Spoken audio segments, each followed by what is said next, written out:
Many times when you have artist groups in the history of art history, isn't that a little redundant in the history of art history? You have groups that banded together because of a particular style or a particular subject matter, and that's certainly the case within the Western genre as well. You had the Taft Society of Artists who were all academically trained. They all moved to New Mexico, and they had a common goal to elevate their artwork. They worked in various styles, but it had some common elements and some common threads. It is certainly true of the Cowboy Artists of America, who we have well represented in our collection. They're all fairly realistic in style. They all, are generally bound by the constraints of their group to deal with specific subjects: horses and cowboys and mountain men and Indians, and that's really about it. No still lifes, no landscapes, and it's really just not allowed by their group. And you can find that with the Impressionists and the Fauvists and other groups that they banded together for particular reasons or to promote particular styles or so on. And what's a little bit unique about this group, and the other side of the West is an artist group. That's where that name comes from. It started with 10 artists who got together and said, we do things that are wildly different from each other. We have nothing in common really stylistically, except we do all like the West, and we like to use our own styles that are unique to us to represent new ideas of the West.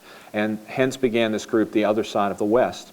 Their stated goal is to really break away from the traditional Western art that we do have such a great holding of here in the museum, and to break new ground using contemporary art styles, fresh perspectives, and a more diverse outlook on what it is to be Western or to be the West.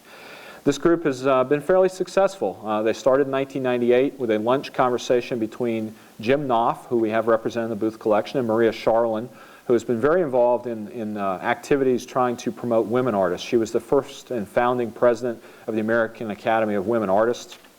Their group's role is to promote women artists in general and to point out areas of inequity, whether it be price or recognition or awards, where women artists do not receive the same attention as male artists.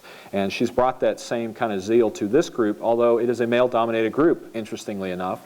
There are 3 women artists out of 14 in the group, but she has that kind of passion. And so the two of them formed this group in '98 kind of as an idea. They worked on finding other artists who had similar interests, not necessarily, again, similar styles. And they wound up with 10 painters, and they did their initial exhibit in 2000 at the Desert Caballeros Museum in Wickenburg.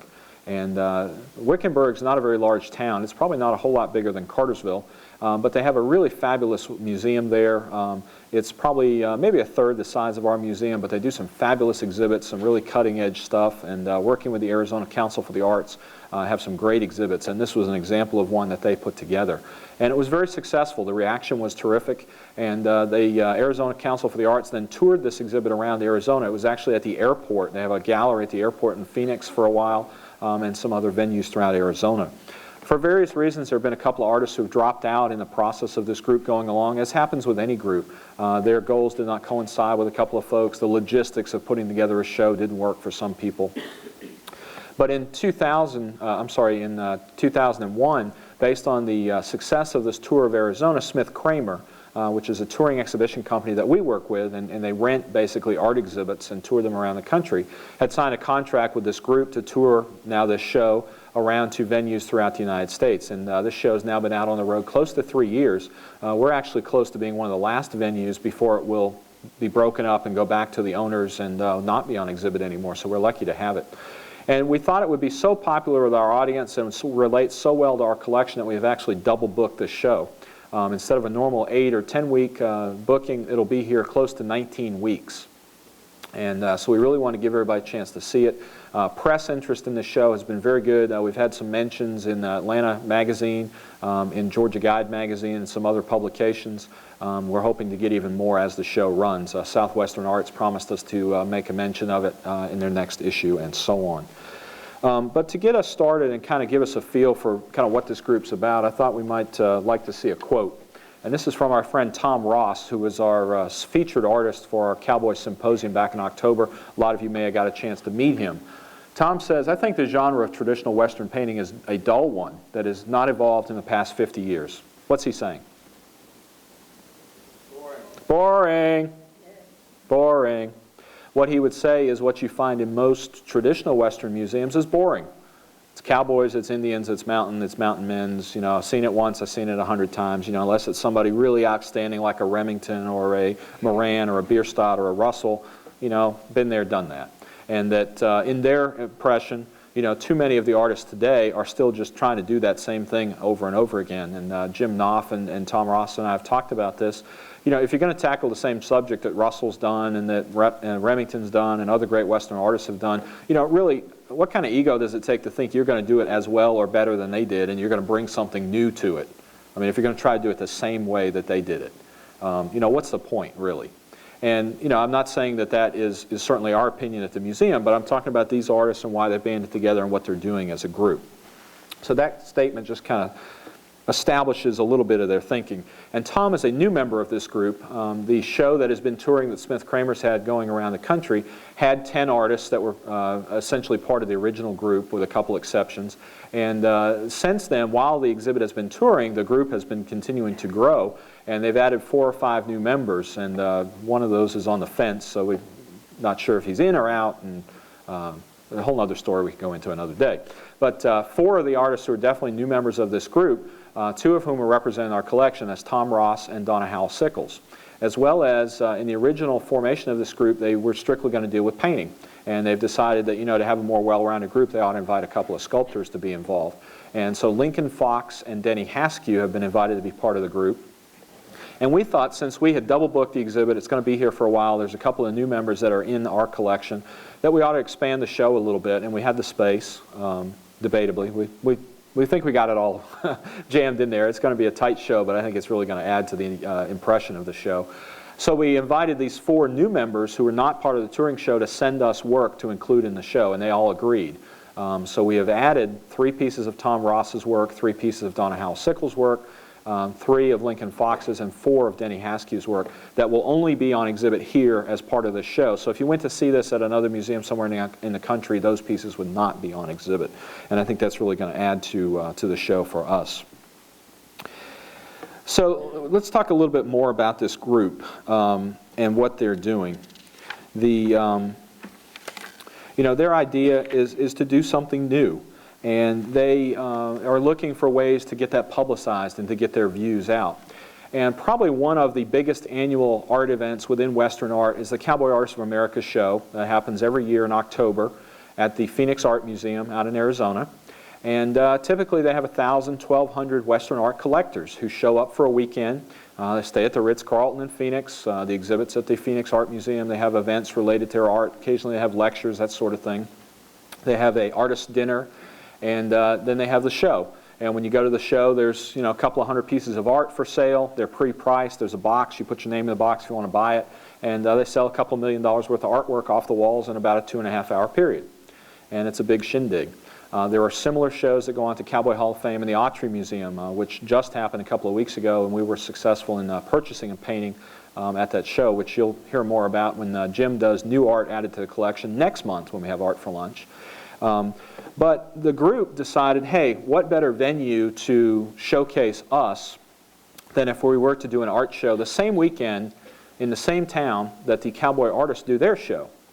And of course, part of their goal is to capitalize on all of these collectors and the fanfare that's going on with the Cowboy Artist Show. But in their mind, it's also part of artistic tradition. Those of you who have studied anything about the Impressionists or the other break-off groups from the traditional academy and art in France, it was very typical. What they would do is they had the official salon that was in these beautiful palaces or art museums or whatever.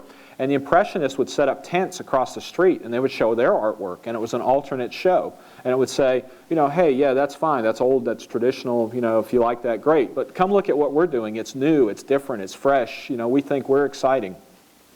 And so they view themselves in that vein. And, in their literature for this event that they were planning for last year, which actually didn't happen. And it's been interesting. I've been doing some reading on architecture for a class I'm taking, and I'm finding out, did you know this, that in architecture, it doesn't matter if the building ever gets built or not? If you came up with an innovative design and you put it on paper and you pitched this to somebody and said, no, we don't want to do that, it's too expensive, it can't be built or whatever, it doesn't matter. It's part of the history of architecture. I didn't know that. Some of the most influential designs in history are for things that were never made. But then there were things that were made that took ideas from things that weren't made and they applied them, and it becomes an important part of architecture, whether it exists in steel or concrete or whatever. So I bring that up to say that the fact that this event didn't happen kind of fell through a couple of months before they were to go through with it, is not as important as the fact they were thinking about doing it, and they may do it in the future. They're working on it to see if it can be pulled together again for this year during the Cowboy Artist Show. But the Cowboy Artists is the strongest group within Western art. They have some of the biggest names, Howard Turping and Ken Riley and Fred Fellows and Joe Beeler and those sort of folks. And so this group has really kind of said, you know, that's our target. They're the most popular group. We think what they're doing is boring, and we want to showcase what we're doing. Not at their expense, but as an alternative to, and to broaden this definition of what is Western art. If we might, let's look at a statement from the Cowboy Artists Constitution and Bylaws, and this group would say, you know, you have to wonder about any group of artists that would have something as formal as a constitution and bylaws to begin with. But here is a statement from their constitution that says, you know, basically their art is to perpetuate the memory and culture of the Old West typified by the late Frederick Remington, Charles Russell, and others, to ensure authentic representation of life of the West as it was and is, to maintain standards of quality in contemporary art, and to help guide collectors in Western art. So they're saying right from the get-go, we want to be like Remington and Russell. And again, the members of this other group would say, you know, why do you want to be like somebody else? Why can't you be yourself? You know, why can't you do something different? You know, if all you're going to do is try to be like Russell and Remington, you're never going to be as good as they are. They're the best. You know, what's the point? Now again, I'm not stating that that's our point or that we buy into that necessarily at the museum or whatever. I'm you know, trying to get across to you this is what they think. Probably a fair number of the artists represented in this collection will identify more with this quote than the one I'm going to show you from the other side of the West group. And it doesn't mean that their art is any more or less valid or that you should like it any more or less. It's just to show you there's a broad range of ideas about what is Western art, you know, what is art in general. One of the statements from Maria Sharlin that Lisa was telling me she really liked was, you know, let's get rid of the word West. That trips us up too much. You know, it's just art. And it's either good or it's bad. It either moves you, it either evokes an emotion, or you have a response to it, or you don't. You know, let's leave West out of the equation. Here's a different quote. This is from the other side of the West group's mission statement. And it says, the CAA, meaning the Cowboy Artists of America, and defenders of traditional Western art, as in cowboys and Indians, not Western civilization, may find their aesthetic postulates squarely in the crosshairs of a newly formed exhibition of artists who call themselves the other side of the West. While much of what we think of as Western art is illustrative, subject-driven chronicles of the way it was or why it, or the way it was or the way it is, other side of the West paintings may be thought of as the way it could be. Good painting should succeed independent of, if not in spite of, its subject matter and the other side of the West's ability to twist, tweak, and finally enlarge our conception of Western art. So is that putting the target fairly on these cowboy artists? If you're saying somebody's in your crosshairs, I'd say you're pretty well taking dead aim on them. Okay? To mention that group by name in their materials, I think is a pretty bold step to say we're gunning for these guys. And they are the most popular, arguably, group within all of Western art, and certainly the longest running current group. You know, they've been around since 1964. And claim, and I think rightfully so in a lot of areas, a lot of the credit for the success and the popularity currently of Western art. So, a couple of competing quotes there just to give you an idea about these two groups.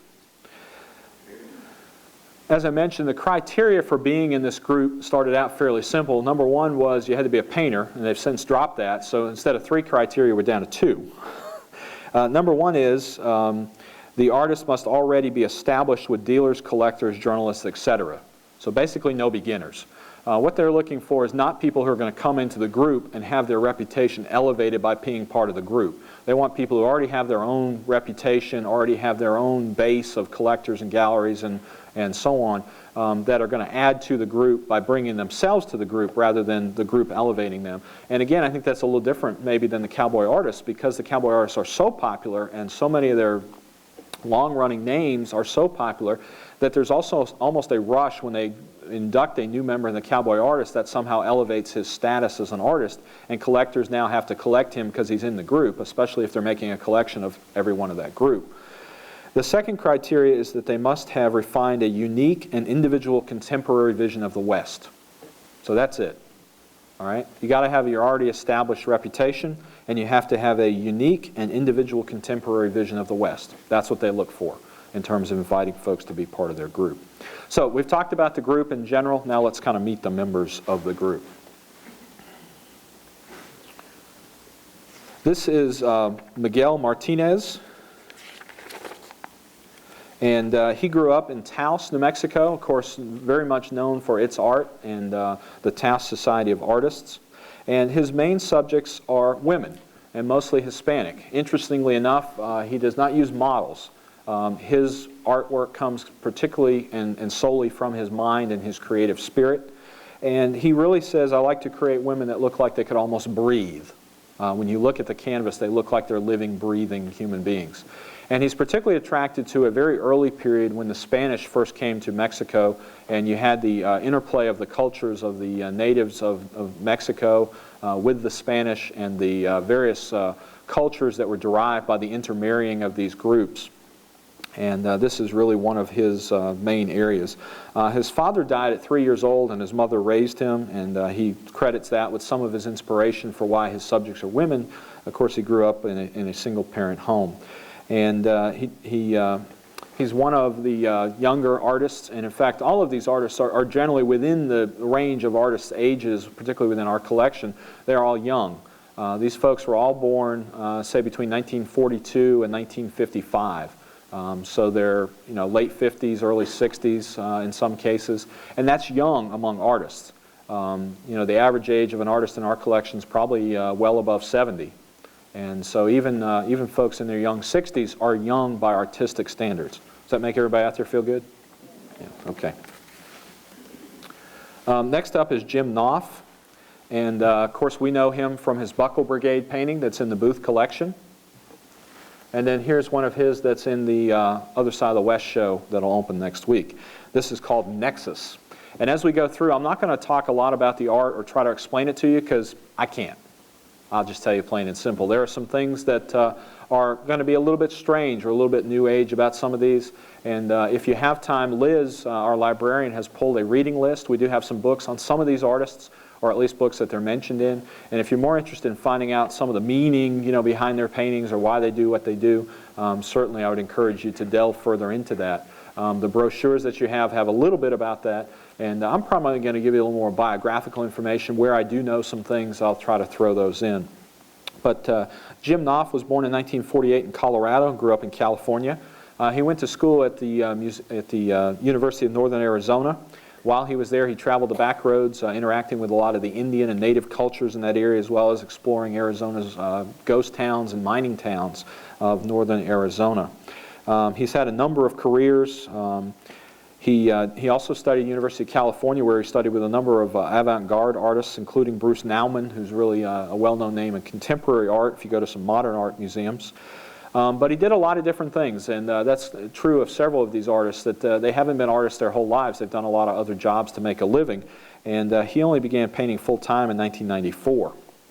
Probably the most interesting thing about Jim is his materials and his methods that he uses. Typically his paintings are done on hollow core doors. So he goes to Home Depot and he buys a hollow core door and he cuts it in half and he patches the edges of it and gessos it to give him the surface he's going to work on. So this is actually like a door you would have on a closet in your house that he's painting on. And he likes to use that because it allows him to really build up lots and lots of pairs of layers of paint. It's a very stable background for him to use. And he does very thin layers of paint, acrylic or oil sometimes. And in between layers, he does glazes, basically like a veneer.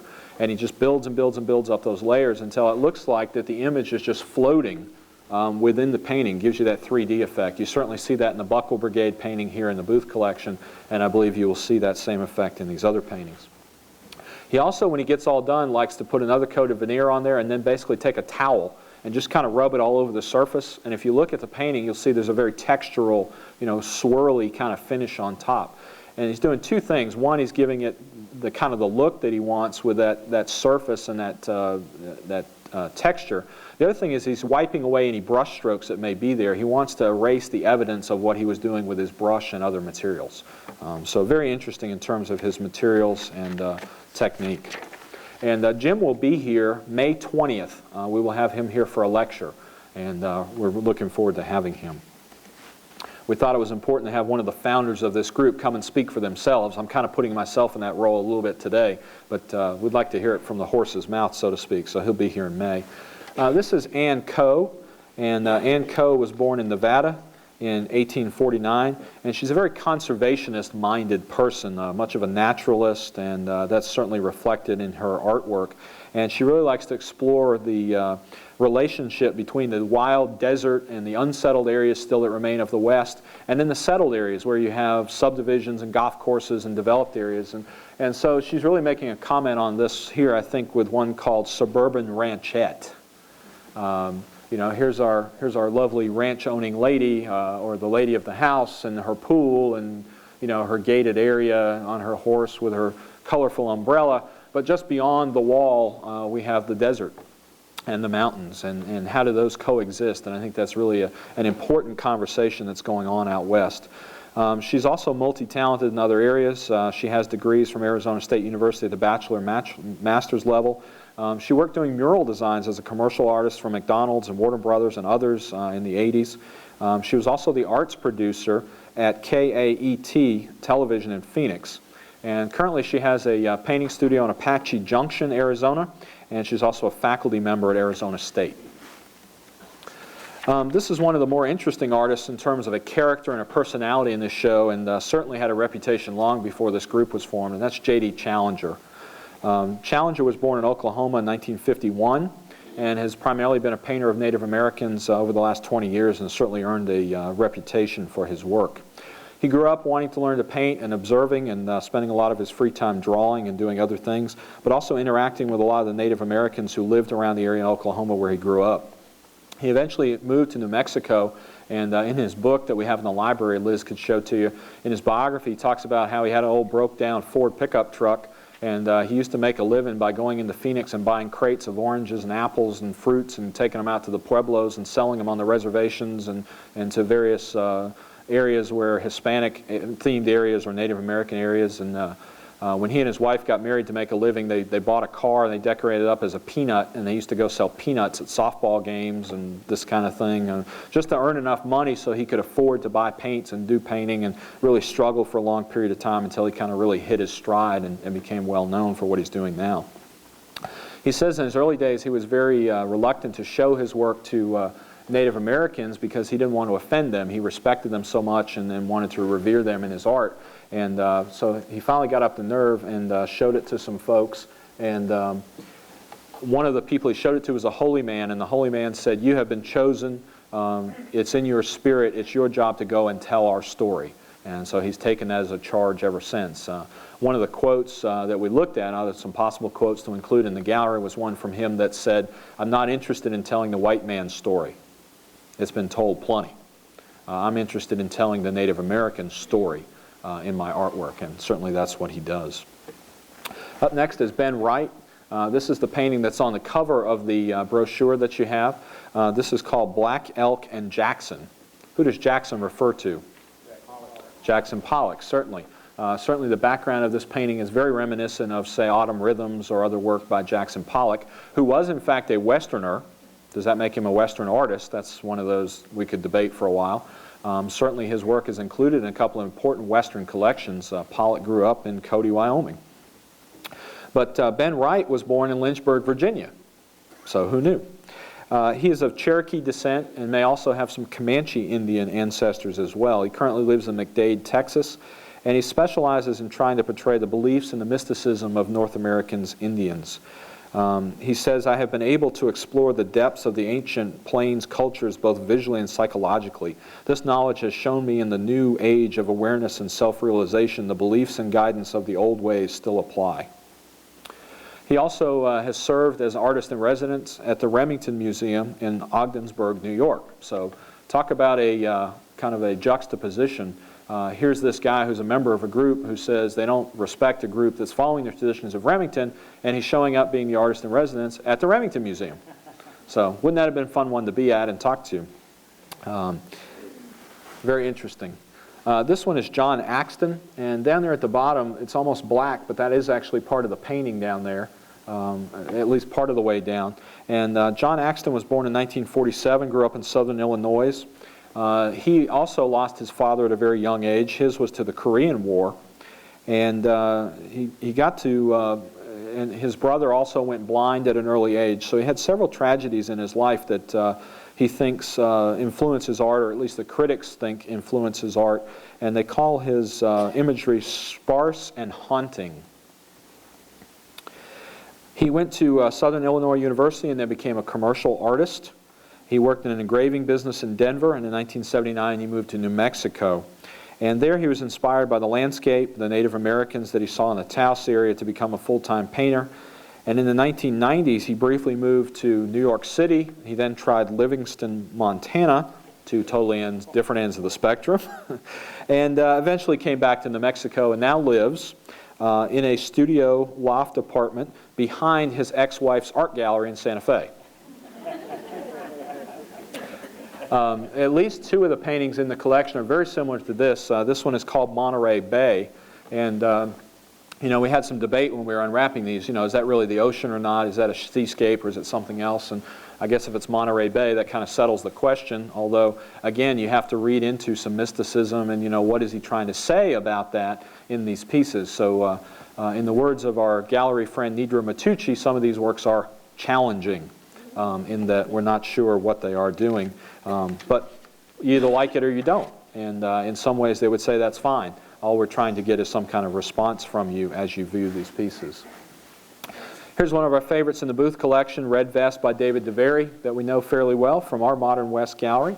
And then here's a piece of his that's in the show coming up. In case you only thought that he did cowgirls, he does do cowboys as well. And this one is actually titled Self-Portrait with Slicker. So, I'm not sure that's what he really looks like, but it's his self-perception that matters. Is that correct? What do you think, ladies? Yeah? We need to invite him out, right? Yeah. Somebody was telling me the other day they saw a picture of Tim Cox in a magazine. We need to get him here pronto. David DeVary was born in 1942, was raised in Bloomington, Illinois. Do you see a trend here? None of these folks were born in the West, typically, like our other famous Illinois artist here in the audience, Jim Dunham, and attended the Art Institute of Chicago, like Jim. He then went on with an art scholarship at Wesleyan University, and he then worked in the advertising business for about 30 years. He was an art director and later creative director, senior vice president for J. Walter Thompson, which is one of the top advertising agencies in the country. His clients ranged from McDonald's to Pizza Hut to Hallmark cards to Kraft Foods, and he won a number of top industry awards creating ad campaigns for those companies. In 1989, he moved to New Mexico and turned to fine art. The cowboy has become DeVary's main symbol, standing for something that is almost lost to many of us, the American dream, in his words. DeVary says he began using the cowboy image after the death of his father. Again, another common theme among several of these artists. It dawned on him that the cowboys were a vanishing breed, just as his father had gone on. And his paintings are not historic, rather they try to capture the good feeling that we associated when we thought about the West when we were children. So it's still kind of that mythic and romantic image, but done in a very kind of hard-edged contemporary style, not in the romantic sunlit paintings of cowboys that we may be familiar with in traditional Western art. In surrounding his figures with metallic leaf, the images become more of a symbol or an icon, and we've certainly talked about that with the Red Vest in our collection. These similarly are done with metallic foils or at least metallic paints that surround the images. And this one is also in the show, and it's called Hey Cowboy. I bet he answered. What do you think? Here's Miguel Martinez again, and we've already talked about him, so we'll go on to Bill Shank. In my personal taste, this is one of my favorite artists in this group, particularly of the ones we don't have represented in the collection. Bill Shank uses techniques of both photorealism and pop art to exalt and both poke fun at images of the West. He was born in Ohio, again, in the Midwest. In 1947, he attended Columbus College of Art and Design, and he also attended the Kansas City Art Institute. He later moved to the Soho district in New York. While he was there, he worked for Andy Warhol, who we have well represented in the Booth collection. Anybody know what Andy Warhol called his studio? It was called The Factory. That's what Warhol talked about his art. It was a process. It was like manufacturing. That's kind of the whole thing behind the soup cans on his art. You know, he had an art factory versus a factory that canned soup or made anything else. And his images he looked at as being mass-produced and mass production, which is why so many of his works are seriographs, screen prints that were produced in editions of 100 or 250 or whatever. They were in his mind, mass-produced. So Shank certainly brings that to his artwork. In the mid-1970s, being fascinated with a simpler lifestyle, he moved back to the West. He spent time in both Arizona and Wyoming, and permanently located in Santa Fe in 1997. And it says that his works are done from projected slides that he takes, and that he actually numbers section on the slides, and that he has apprentices who actually do some of the painting. So it's almost he creates a paint by number and has assistants who paint them for him. So does that lessen or add to his art? That was always a real question about Warhol because of all the people he had working for him and apprentices. You know, it was his idea, but he didn't necessarily do everything that went into the artwork. So I think that's something you have to decide on your own. It's another artistic question. This particular piece is called Four Flusher, and you can see the license plate there. And you know, here they are having a little card game out in the middle of the desert in front of their Rolls Royce with a bottle of Moet there and a Coors beer can. You know, so you know, you got highbrow and lowbrow. You got Coors and you got Moet champagne. This is another, I think, probably the most interesting piece in the whole collection. This one's called The Crying Game, and might have been produced about the time, if you remember, there was a famous movie called The Crying Game that came out. I love the way the dark on the right, the fiddle player, you know, this is kind of a movie image almost. You know, here's the soundtrack to this drama that's being played out, and you know, the poor girl crying because her cowboy's going off to do his thing. Just a really startling image, I think. It will be the first nude ever exhibited in the Booth Western Art Museum. Next up is Nelson Bourne, who we know very well, again, from our collection. His author of Liberty Painting is certainly among the most popular in the collection. Many of you know that he lived in Sandpoint, Idaho, but is spending the next 3 years on a mission for the Mormon Church and is not painting. And his assigned area is the Bronx, Harlem, and Brooklyn in New York. And so he's canvassing those areas, those guys that come door to door, knock on the door, and ask you to read the Book of Mormon. And so that's what he's doing for 3 years. His artwork, though, is mainly large-scale watercolors. And that's certainly the case of the two pieces in this exhibit. This boot, which is called the Blowout, and you can see why it's called the Blowout there. If you can't see it, I'll circle it here for you, right there. And that painting is bigger than our painting, Author of Liberty. I think that painting's about 4 by 6 feet. I mean, it's a... Yeah, that's pretty close to life size. It's a big painting, and I don't know how anybody gets the nerve up to tackle a piece of watercolor paper that big, but he does it, and it's amazing. Probably, again, one of the more interesting things about him is his technique.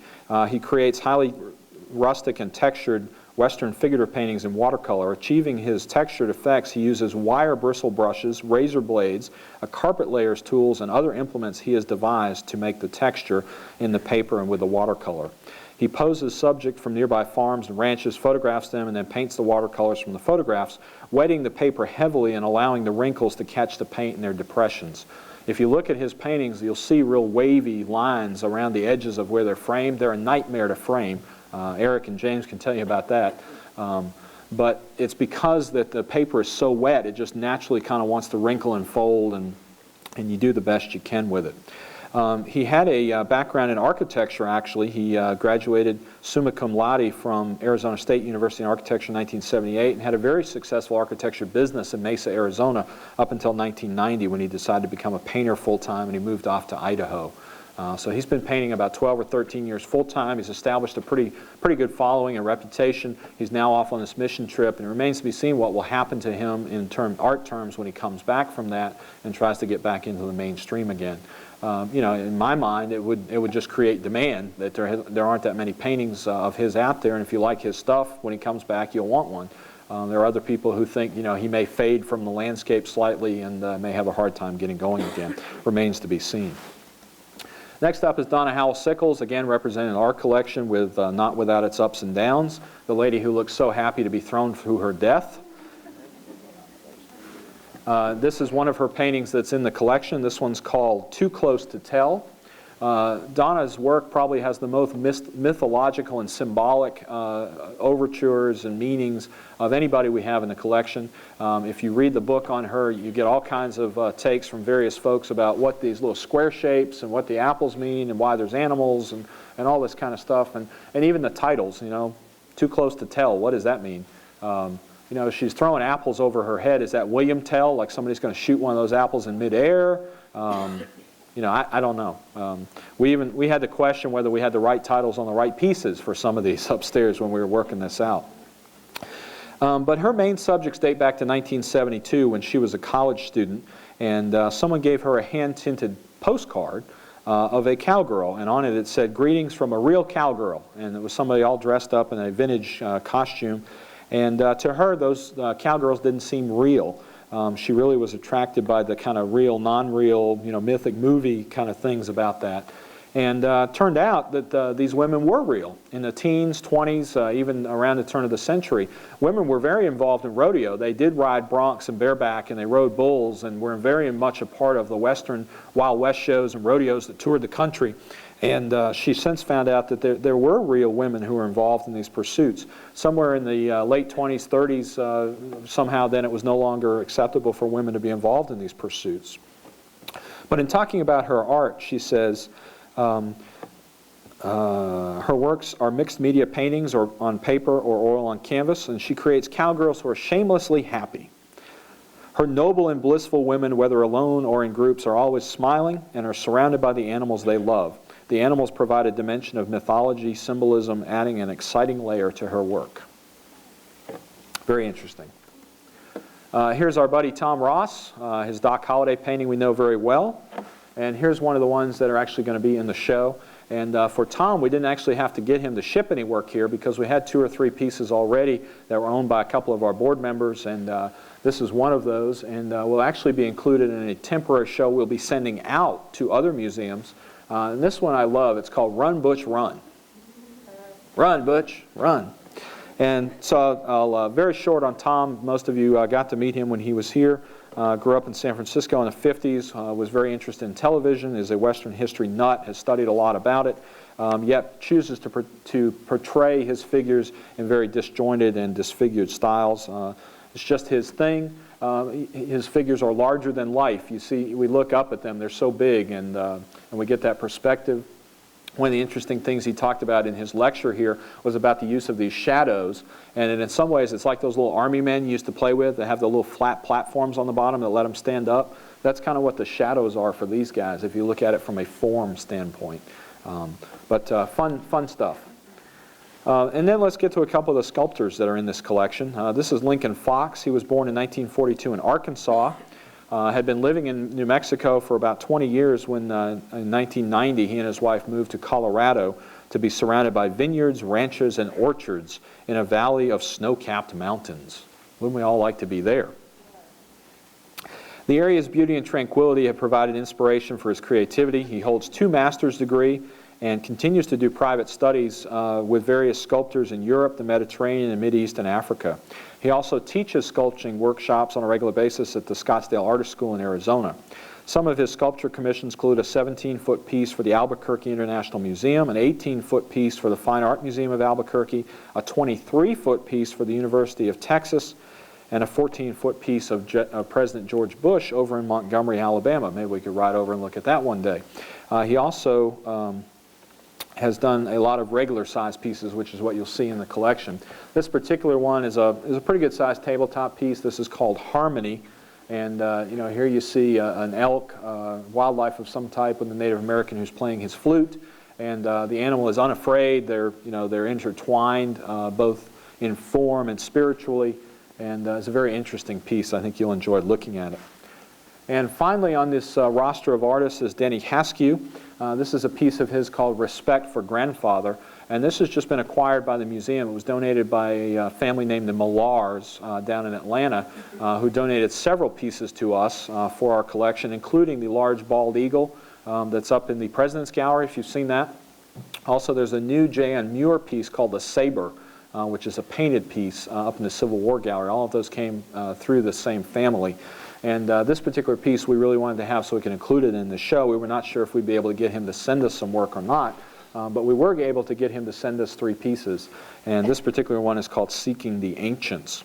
Denny Hask spent a couple of years in Vietnam in the U.S. Army. He then spent time as a guide, a ski instructor, commercial artist, and then as a builder contractor. So done a lot of different things in his life. After attending the famous Loveland, Colorado Sculpture Show, which for those of you who aren't familiar, that's the largest annual show of sculpture in the world. They usually have 300 or 400 sculptors set up in this town of Loveland, Colorado, which is not a real big place. And you can just look at sculpture to your heart's content, both Western, non-Western, all subject matters you can imagine.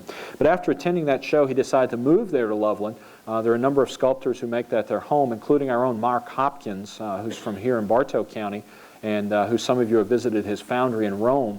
He lives in Loveland, and that's where he does his creative work, but he sends his wax models back here to be cast here in the Rome area.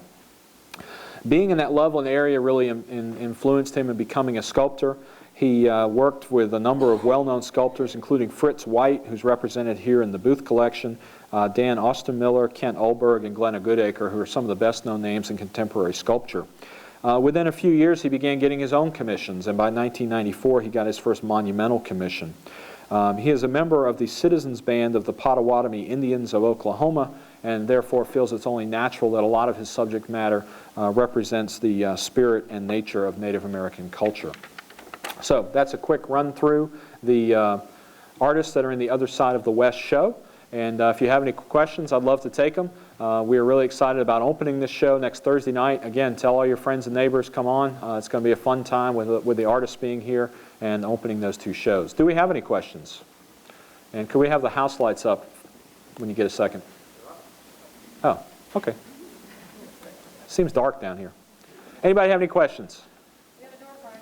Okay.